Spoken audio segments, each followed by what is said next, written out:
2, 3 விஷயங்கள் உண்டு. நமக்கு பிடித்த குலதெய்வ, இஷ்ட தெய்வ வழிபாடு ஃபர்ஸ்ட்டு. செவ்வாய்னாலே அம்பாள். எனி அம்பாள் ரொம்ப நல்லது. அம்பாளுடைய தரிசனம் சென்று வாருங்கள். 1வது பிடித்த இடம் முருகன். முருகன் கோயிலுக்கு போய் வாருங்கள்.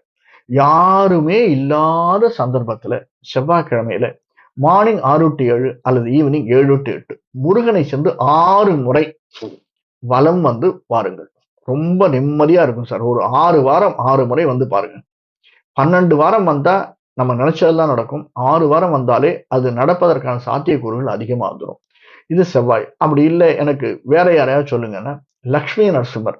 ஏன்னா செவ்வாய்க்கு ஏற்றது, செவ்வாய் திசைக்கு ஏற்றது.